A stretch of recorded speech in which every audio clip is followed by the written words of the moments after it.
രാഹുലെ, കണ്ണൂർ ഇടതുപക്ഷത്തിന്റെ കോട്ടയാണ്.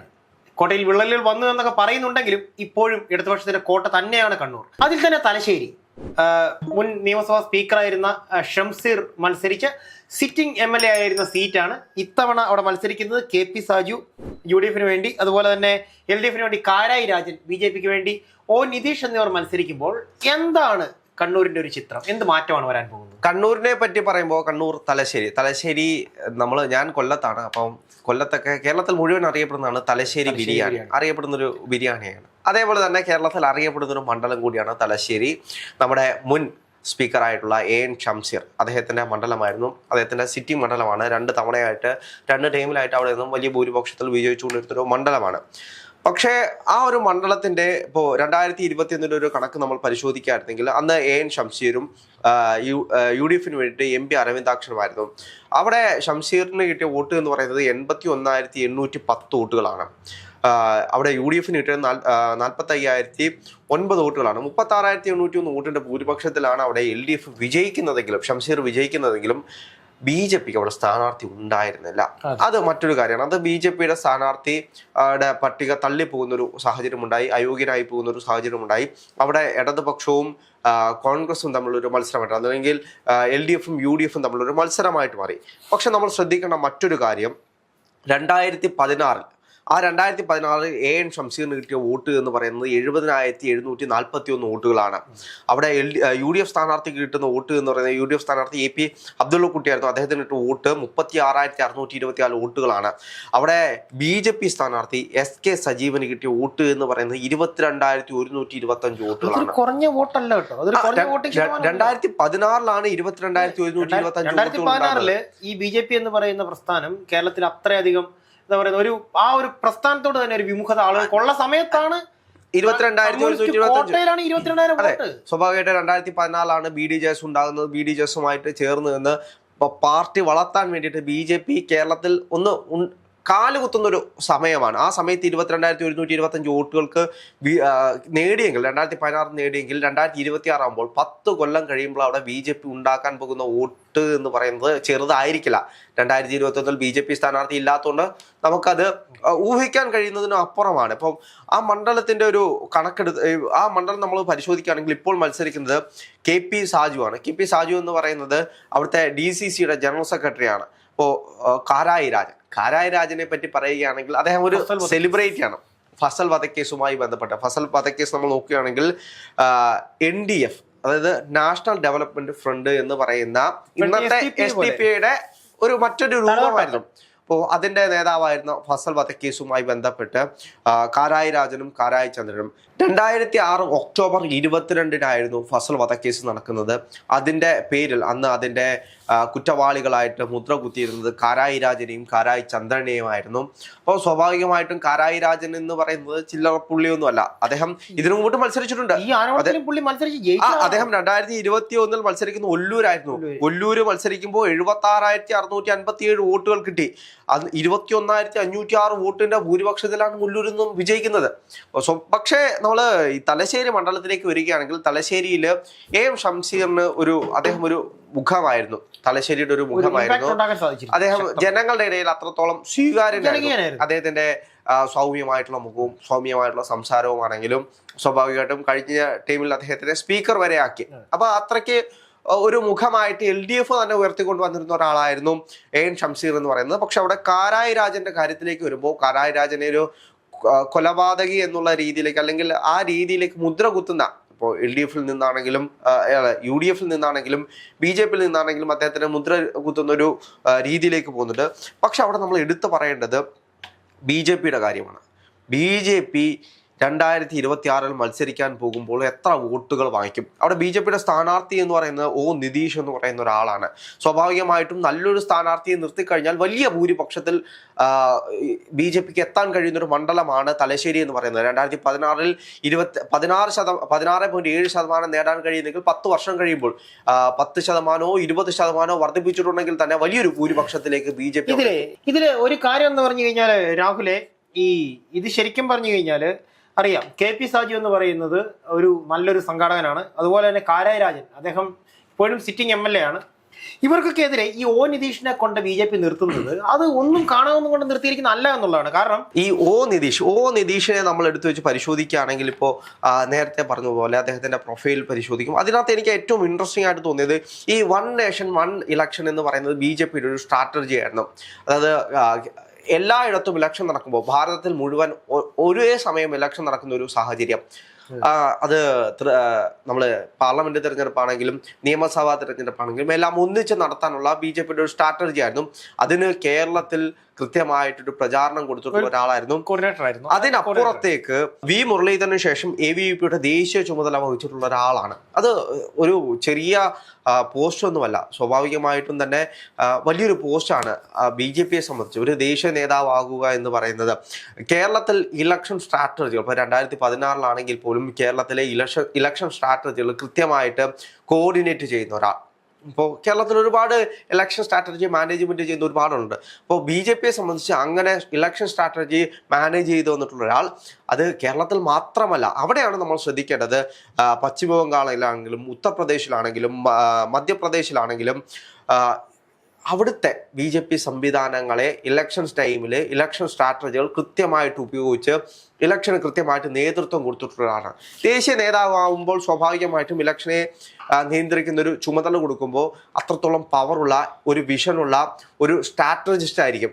ആ സ്ട്രാറ്റജിസ്റ്റ് ആയതുകൊണ്ട് തന്നെയാണ് ഈ തലശ്ശേരി മണ്ഡലത്തിൽ ഒ നിതീഷ് മത്സരിക്കുമ്പോൾ നമ്മൾ ഏറ്റവും കൂടുതൽ ശ്രദ്ധയോടെ നോക്കിക്കാണുന്നത്. അത് മാത്രമല്ല രാഹുൽ, ഇതിനകത്ത് ഈ കേരളം പ്രതികരിക്കണമെന്ന് ആഗ്രഹിച്ചിട്ടുള്ള പല സമരമുഖങ്ങളിലും ഈ ഒ നിതീഷിന്റെ മുഖം ആയിരുന്നു എടുത്തു കാണിച്ചുകൊണ്ടിരുന്നത്. കാരണം എന്ന് വെച്ച് കഴിഞ്ഞാൽ നമുക്കറിയാവുന്നതാണ്, ഒരു വിദ്യാർത്ഥിയുടെ ആത്മഹത്യ, അതായത് രജനി എസ് ആനന്ദ്, അത് കേരളം മുഴുവൻ വിദ്യാർത്ഥി സമൂഹങ്ങൾ തെരുവിലേക്ക് ഇറങ്ങിയ ഒരു സംഭവമായിരുന്നു. അതിൽ ഈ ശാസ്ത്രീയ കോളേജുകൾക്കെതിരെ തലശ്ശേരിയിൽ നടന്ന സമരത്തിന് മുന്നിൽ നിന്ന് സമരം നയിക്കുകയും ജയിൽവാസം അനുഷ്ഠിക്കുകയും ചെയ്തതാണ്. അതുപോലെ തന്നെ സാധാരണക്കാരന്റെ വയറ്റടിച്ച KSEB ചാർജ് വർധനവിനെതിരെ ഇതുപോലെ ഈ ഇദ്ദേഹം മുന്നിൽ നിന്ന് ഈ സമരം നയിക്കുന്നു. ആ സമരത്തിലും ഇദ്ദേഹം അറസ്റ്റ് ചെയ്യപ്പെടുന്നു. ഈ സമരങ്ങൾ എടുത്തു വെച്ച് നമ്മൾ പരിശോധിക്കുകയാണെങ്കിൽ അത് മാത്രമല്ല സമരം കൊണ്ട് തീരുകയല്ല. കോട്ടയം MG യൂണിവേഴ്സിറ്റി അഴിമതിക്കെതിരെ സമരം നടത്തി ജയിൽവാസം അനുഭവിച്ചു. അങ്ങനെ കേരളം മുഴുവൻ. അതുപോലെ തന്നെ തിരുവനന്തപുരത്ത് നടന്നിട്ടുള്ള ഒരു ദേശീയ നേതാവുമ്പോൾ അദ്ദേഹത്തിന് സ്വാഭാവികമായിട്ടും സമരങ്ങളിലൂടെയാണ് ഈ നേതാക്കന്മാർ വളർന്നു വരുന്നത്. ഇപ്പം ഈ പറയുന്ന BJP പല മണ്ഡലങ്ങളിൽ നിർത്തിയുള്ള സ്ഥാനാർത്ഥികളെ നമുക്കറിയാം. സിനിമാ താരങ്ങളെ പോലുള്ളവരെ കൊണ്ടൊക്കെ നിർത്തുന്നിടത്ത് ഈ തലശ്ശേരി എന്ന് പറയുന്ന മണ്ഡലം ശരിക്കും പറഞ്ഞു കഴിഞ്ഞാൽ ഏറ്റവും ശക്തമായ ഒരു മണ്ഡലമാണ്. അവിടെ അറിയാമല്ലോ, രാജൻ നിൽക്കുന്നു, KP സാജു നിൽക്കുന്നു. ഇവരൊക്കെ നിൽക്കുമ്പോൾ ഒ നിതീഷിനെ കൊണ്ട് നിർത്തുമ്പോൾ എല്ലായിടത്തും നമ്മൾ പറയുന്ന പോലെ BJPക്കാരൻ ജയിക്കില്ല എന്ന് പറയുന്നിടത്ത് ഒ നിതീഷ് എന്ന് പറയുന്ന വ്യക്തി ഒരു പ്രഭാവം അവിടെ ഉണ്ടാക്കി കഴിഞ്ഞിരിക്കുന്നു. അയാൾ ഒരു ഇമ്പാക്ട് ഉണ്ടാക്കുന്നുണ്ട്. യുവതയുടെ ശബ്ദമാണ്. യുവതയുടെ ശബ്ദത്തിനപ്പുറത്തേക്ക് നമ്മൾ നേരത്തെ പറഞ്ഞ പോലെ അദ്ദേഹം ഒരു സ്ട്രാറ്റജിസ്റ്റാണ്. എന്തുകൊണ്ടാണ് രാജീവ് ചന്ദ്രശേഖരൻ കേരളത്തിന്റെ BJPയുടെ നേതാവായിട്ട് വളർന്നു വന്നത്? അദ്ദേഹം ഒരു സ്ട്രാറ്റജിസ്റ്റ് ആയതുകൊണ്ടാണ്. ഈ സ്ട്രാറ്റജി ബിൽഡ് ചെയ്യുന്നവരെ നമ്മൾ കുറച്ച് കാണരുത്. അവരുടെ തിങ്കിങ് എന്ന് പറയുന്നത് നമ്മൾ ചിന്തിക്കുന്നതിന് അപ്പുറത്തേക്കാണ്. മനുഷ്യരെ സംബന്ധിച്ച് അവരെല്ലാം വികാരങ്ങൾക്ക് അടിമപ്പെട്ട മനുഷ്യരാണ്. അപ്പോൾ സ്വാഭാവികമായിട്ട് ഒരു തെരഞ്ഞെടുപ്പ് വരുമ്പോൾ ഓരോ കാര്യങ്ങളും ചെയ്യുമ്പോൾ അത് കൃത്യമായിട്ട് ജനങ്ങളിലേക്ക് എത്തുന്ന രീതിയിലേക്ക് ഒരു വികസനം പറയുകയാണെങ്കിൽ പോലും അത് ജനങ്ങളിലേക്ക് എത്തുന്ന രീതിയിൽ പറഞ്ഞെങ്കിൽ മാത്രമേ ജനങ്ങളുടെ ഇടയിൽ എത്തൂ. അപ്പോൾ ഒരു സ്ട്രാറ്റജിസ്റ്റ് ആവുമ്പോൾ അദ്ദേഹത്തിന് കൃത്യമായിട്ടുള്ള ഒരു വിഷൻ ഉണ്ടാകും. ഈ തെരഞ്ഞെടുപ്പിനെ എങ്ങനെ നേരിടണം, എന്തൊക്കെ ആയിരിക്കണം അതിൽ പയറ്റേണ്ടത്. അതിൽ ഏകദേശം അദ്ദേഹം വിജയിച്ചിട്ടുണ്ട് എന്ന് തന്നെയാണ് എനിക്ക് തോന്നുന്നത്. തലശ്ശേരി മണ്ഡലം എടുത്തു കഴിഞ്ഞാൽ ഇദ്ദേഹത്തിന്റെ വിജയം നമുക്ക് എടുത്തു പറയേണ്ട മറ്റൊരു സംഭവങ്ങളുണ്ട് കേട്ടോ രാഹുലെ. അതായത് ഈ കേരള വിദ്യാർത്ഥി സംഘടനാ നേതൃത്വത്തിൽ ആദ്യമായിട്ടാണ് 1 ലക്ഷം വിദ്യാർത്ഥികളെ അണിനിരത്തി തിരുവനന്തപുരത്ത് നടത്തിയ ഒരു അഖിലേന്ത്യാ റാലി ഉണ്ടായിരുന്നു, ചലോ കേരള. അത് ഈ ദേശീയ സെക്രട്ടറി ആയിരിക്കെ, അദ്ദേഹം ദേശീയ സെക്രട്ടറി ആയിരുന്നു നമ്മൾ പറഞ്ഞില്ല, ആ ദേശീയ സെക്രട്ടറി ആയിരിക്കുന്ന സമയത്ത് അങ്ങനെ ഒരു സമരം അദ്ദേഹം നേതൃത്വം കൊടുത്തിട്ടുണ്ട്. അതായത് 1 ലക്ഷം വിദ്യാർത്ഥികൾ, അതും ഒരു RSS പോലൊരു പ്രസ്ഥാനവും ABVP പോലൊരു പ്രസ്ഥാനവും നടത്തുന്ന ഒരു പരിപാടി. അതായത് അവർക്ക് അത്രയും ഈ ഒരു സമയത്ത് അത്രയും സംഘടനയെ അത്രത്തോളം ചലിപ്പിച്ച ഒരാളാണ് എന്ന് വേണമെങ്കിൽ പറയാം. അപ്പോൾ എല്ലാവരും നേതാക്കന്മാരാണ്, എല്ലാവരും സംഘടനയെ ചലിപ്പിക്കുന്ന ആളുകളാണ്, പണിയെടുക്കുന്നവരാണ്. ഇവിടെ നമ്മൾ നോക്കേണ്ടത് തലശ്ശേരി മണ്ഡലത്തിലേക്ക് വരുമ്പോഴാണ്. ഇപ്പോൾ കേരളത്തിൽ മുഴുവൻ അറിയപ്പെടുന്നു എന്ന് പറഞ്ഞ് ഒരു മണ്ഡലത്തിൽ മത്സരിക്കാൻ ചെല്ലുമ്പോൾ ജനങ്ങൾ വോട്ട് ചെയ്യണമെന്നില്ലല്ലോ. സംഘടനാ പ്രവർത്തനം കൊണ്ട് മാത്രം ഒരാളെ അളക്കാൻ നമുക്ക് കഴിയില്ല. അവിടേക്ക് വരുമ്പോൾ അദ്ദേഹം തലശ്ശേരിയിൽ നിന്ന് പ്രവർത്തിച്ച് തലശ്ശേരി അതായത് ഒരു തെരഞ്ഞെടുപ്പ് നേരിടാൻ പോകുമ്പോൾ ആ മണ്ഡലത്തെ പഠിച്ചിട്ടാണ് പോകുന്നത്. നേരത്തെ നമ്മൾ പറഞ്ഞതുപോലെ ആ കണക്കുകളാണ് അതിനകത്ത് ഏറ്റവും വലിയ വിഷയം എന്ന് പറയുന്നത്. 2011 കൊടിയേരൻ സഖാവ് മത്സരിക്കുന്ന സമയത്ത് 66,870 വോട്ടുകളാണ് അന്ന് കിട്ടുന്നത്. അന്ന് BJPക്ക് അവിടെ 6,000-7,000 വോട്ടുകൾ മാത്രമായിരുന്നു ഉണ്ടായിരുന്നത്. ആ 2016 എത്തുമ്പോഴാണ് 22,000 മാറുന്നത്. ആ 22,000 2021 സ്ഥാനാർത്ഥിയിലായിരുന്നു. 2026 ഒരു സ്ഥാനാർത്ഥി, മികച്ച സ്ഥാനാർത്ഥി വരുമ്പോൾ, ഒരു സ്ട്രാറ്റജിസ്റ്റ് വരുമ്പോൾ, ദേശീയ നേതാവ്, അതായത് BJPയുടെ തന്നെ കേരളത്തിൽ നിന്ന് അറിയപ്പെടുന്ന ഒരു ദേശീയ നേതാവ് V മുരളീധരന് ശേഷം ഒരു ദേശീയ, അതായത് ABVPയിൽ ഒരു ദേശീയ നേതാവായിട്ട് വളർന്നു വന്നിട്ടുണ്ട്. ശക്തമായ ത്രികോണ മത്സരമാണ്. കാരണം എന്താണെന്ന് ചോദിച്ചാൽ എടുത്തു പറയാം, നമുക്ക് ത്രികോണ മത്സരം ഒന്ന് എടുത്തു പറയാം. കാരണം ഈ ഇന്നത്തെ കാലഘട്ടത്തിന്റെ ഒരു ഇതെന്ന് പറയുന്നത് യുവജനങ്ങളാണ് ഇന്നത്തെ ഭാരതത്തിന്റെ സൃഷ്ടികൾ എന്ന് പറയാം. അങ്ങനെയുള്ള അതിലും വിദ്യാർത്ഥികൾ, ഇപ്പൊ ആദ്യമായിട്ട് വോട്ട് ചെയ്യുന്ന വിദ്യാർത്ഥികളാണ്. കൂടുതലും വിദ്യാർത്ഥികൾ വോട്ട് ചെയ്യുന്ന ഒരു ഇലക്ഷനാണ് ഈ പറഞ്ഞ 2026 നടക്കുന്നത്. അതിൽ 18 വയസ്സ് കഴിഞ്ഞ് 19, 20, 22 മുതൽ പ്രായത്തിലേക്ക് വോട്ട് ചെയ്യാൻ പോകുന്ന യുവാക്കളുടെ എണ്ണം വളരെയധികം വർദ്ധിച്ചിരിക്കുന്ന ഒരു സാഹചര്യത്തിൽ വിദ്യാർത്ഥി സംരക്ഷണം, ഒരു പാർട്ടിയും കാണിക്കാത്തൊരു സംഭവമാണ് വിദ്യാർത്ഥി സംരക്ഷണം എന്ന് പറയുന്ന ഒരു മുഖമുദ്ര എടുത്തു കാണിച്ചുകൊണ്ട് ഒരു രാഷ്ട്രീയ പാർട്ടി മുന്നിലേക്ക് വന്നിട്ടില്ല. പക്ഷെ അതൊന്നും തെരഞ്ഞെടുപ്പിൽ അതല്ല ഞാൻ പറഞ്ഞത്. ഈ ഒരു സ്ഥാനാർത്ഥി വിദ്യാർത്ഥികൾക്ക് പ്രിയപ്പെട്ടവരാണ്. ഏറ്റവും ശരി, വിദ്യാർത്ഥികൾക്കൊക്കെ പ്രിയപ്പെട്ടവനാണെങ്കിൽ പോലും അതൊന്നും തെരഞ്ഞെടുപ്പിൽ അതിനൊന്നും ഒരു ബാധകമാകില്ല. ഇവിടെ ഞാൻ പറഞ്ഞതുപോലെ ബാധകമാകാൻ പോകുന്നത് BJPക്ക് അവിടെ കൃത്യമായിട്ടുള്ള അടിത്തറയുണ്ട്. 22,000 വോട്ടുകൾ 2016 വാങ്ങിച്ചിട്ടുണ്ടെങ്കിൽ ഒരു 10%, 15% വോട്ട് ഷെയറിന് മുകളിലേക്ക് ആകുമ്പോൾ തന്നെ 2ാം സ്ഥാനത്തേക്ക് എത്തുന്നുണ്ട്. അങ്ങനെയായിരുന്നെങ്കിൽ 2021 2ാം സ്ഥാനത്ത് എത്തേണ്ട ഒരു പാർട്ടിയാണ്. ഇന്ന് 2026 മത്സരിക്കാൻ ചെല്ലുമ്പോൾ സ്വാഭാവികമായിട്ടും വലിയ പ്രതീക്ഷയോടെയായിരിക്കും BJP അവിടെ നേരിടുന്നത്. AN ഷംസീർ എന്ന് പറയുന്ന മുഖം അവിടെ ഇല്ല. അദ്ദേഹം തലശ്ശേരിയുടെ ഒരു മുഖമായിരുന്നു. എല്ലാവരും അദ്ദേഹത്തെ കണ്ട് വോട്ട് കൊടുക്കുമായിരുന്നു. പക്ഷെ കാരായി രാജൻ ആ വോട്ടുകൾ പോകണമെന്നില്ല. അവിടെ അങ്ങനെ ഉണ്ടാകുമ്പോൾ ഒരു സ്പ്ലിറ്റ് ഉണ്ടാകും. ഇവിടെ ഇപ്പോൾ നിൽക്കുന്ന ഭരണവിരുദ്ധ വികാരമാണെങ്കിലും പിണറായി വിരുദ്ധതയാണെങ്കിലും ഇതെല്ലാം നിലനിൽക്കുമ്പോൾ ഈ ഭൂരിപക്ഷ സമൂഹമുണ്ടല്ലോ, ആ സമൂഹം, അതായത് ഹിന്ദുത്വപരമായിട്ട് ചിന്തിക്കുന്ന കുറെ ആളുകളുടെ വോട്ടുകൾ BJPയിലേക്ക് പോകും. അന്ന് 22,000 വോട്ടുകൾ കിട്ടിയിട്ടുണ്ടെങ്കിൽ ഇന്നിത് 30,000-ഓ 40,000-ത്തിലേക്കോ പോകുകയാണെങ്കിൽ, ഒരു 15%, 20%-ത്തിലേക്ക് പോകുകയാണെങ്കിൽ അവിടെ ടൈറ്റ് ഫൈറ്റിലേക്ക് പോകാനുള്ള ഒരു സാഹചര്യമുണ്ട്. തീർച്ചയായിട്ടും 2 പാർട്ടിയിൽ നിന്നും പോകും വോട്ട്. LDF-ൽ നിന്നും വോട്ട് പോകും, UDF-ൽ നിന്നും കൂടുതലും പോകുന്നത് LDF-ന്റെ വോട്ടുകൾ തന്നെയായിരിക്കും. കാരണം എന്ന് വെച്ച് കഴിഞ്ഞാൽ LDF-ൽ നിന്നും ശക്തമായ ഈ ഒരു കുറച്ച് യുവതയുടെ, അതായത് ഈ കണ്ണൂർ ഭാഗത്ത് നിന്നും യുവാക്കൾ ഈ പറയുന്ന പാർട്ടിയിൽ നിന്നും പിരിഞ്ഞു പോയിട്ടുള്ളവരൊക്കെ തന്നെ ചെന്ന് കുടിയേറിയിട്ടുള്ളത് BJPയിലേക്കാണ്. എൻ്റെ സുഹൃത്തുക്കൾ, ഞാൻ മുൻപ് പറഞ്ഞിട്ടുണ്ട്, എൻ്റെ സുഹൃത്തുക്കളൊക്കെ തന്നെ കുറച്ചുകൂടി ചോദിക്കുമ്പോൾ അവർ മുൻപൊക്കെ ഈ പറയുന്ന കമ്മ്യൂണിസ്റ്റ് പാർട്ടിയിൽ പ്രവർത്തിച്ചവരിപ്പം ഈ പറയുന്ന LDF വിട്ട് BJPയിലേക്ക് പോയിട്ടുണ്ട്. എന്താണെങ്കിലും രാഹുലെ, നമുക്ക് കണ്ടറിയേണ്ടത് ഇതാണ്, ഇത്തവണ എന്താണ് കണ്ണൂർ സംഭവിക്കുക എന്നുള്ളത്, അതും തലശ്ശേരിയിൽ എന്ത് സംഭവിക്കുക എന്നുള്ളത് നമുക്ക് നിർവചിക്കാൻ പറ്റാത്തൊരു കാര്യം. 3 പേരും നല്ല സ്ഥാനാർത്ഥികളാണ്. നല്ല ഫൈറ്റാണ് തലശ്ശേരിയിൽ നടക്കുന്നത്.